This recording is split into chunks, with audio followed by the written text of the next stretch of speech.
Lectura crítica. A partir de ahora, al trabajar en lectura crítica debemos desarrollar principalmente 3 habilidades en el estudiante. Comprender e interpretar, que se refiere a entender el texto. Analizar, se refiere a descomponer el texto, es decir, extraer ideas principales, ideas secundarias, conclusiones, etc. Y jerarquizar, que se refiere a distinguir cuál es la información más importante a medida que el estudiante lee. Las preguntas que aparecerán en la prueba en el área de lectura crítica son principalmente: extraiga o identifique idea principal, ideas secundarias, conclusión.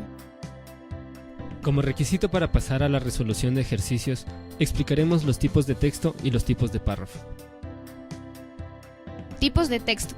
De la clasificación completa nos quedaremos con 3 por ser los que aparecerán en la prueba ENES: textos expositivos, informativos y argumentativos.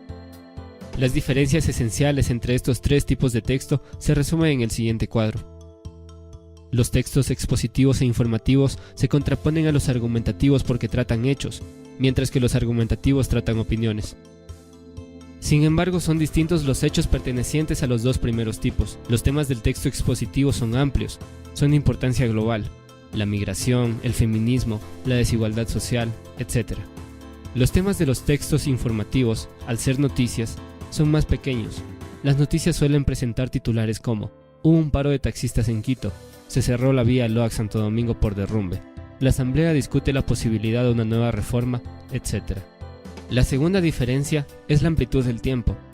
Los textos expositivos se refieren a temas que se han venido tratando durante mucho tiempo, al igual que en el ejemplo anterior, la migración, el feminismo, etc.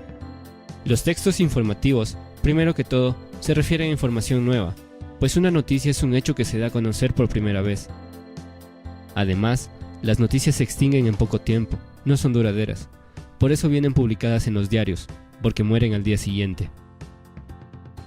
Lo fundamental hasta este punto es que el alumno sepa distinguir entre hechos o razonamientos y opiniones. Pasemos ahora a los tipos de párrafo. Esta información es indispensable. Veremos 4 tipos de párrafo, que a su vez están representados con una figura geométrica. Inductivo.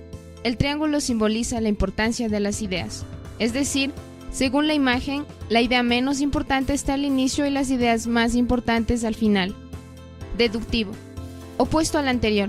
La idea más importante se presenta al inicio y se desarrolla a continuación, concluyendo con la menos importante. Mixto. En este párrafo iniciamos con una especie de introducción antes de llegar a la idea principal, y luego, esta es desarrollada en las oraciones posteriores. Reiterativo. En este caso menciono la idea principal 2 veces, al iniciar y al concluir, por ello, la forma de un reloj de arena. Veamos ahora un ejemplo de cada tipo de párrafo. Hemos reducido las oraciones a palabras clave, y debemos ordenarlas de acuerdo a su importancia.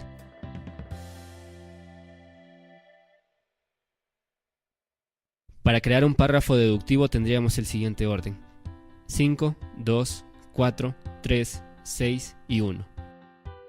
Para un párrafo inductivo solo invertiríamos el mismo orden. Para crear un párrafo mixto, vamos a agregar información de introducción antes de llegar a la idea principal. Podría mencionar, antes que a Ecuador, a los países de Latinoamérica en general y sus características, y después llego a la idea de Ecuador como país. A continuación vendría el mismo desarrollo que antes. Veamos que a pesar de haber agregado esta información no cambia la idea principal. Vamos a la primera oración, países de Sudamérica, y preguntemos: ¿todo el párrafo gira en torno a esta idea? La respuesta es no, sigue girando en torno a la idea de Ecuador como país. Y, por último, veamos un ejemplo de párrafo reiterativo. En este caso mencionaré 2 veces la idea de país, puesto que es la idea principal. Así, ambas ideas son globalizadoras, no puedo descartar a ninguna como idea principal. Estudiados los tipos de párrafo, llevémoslo a la práctica.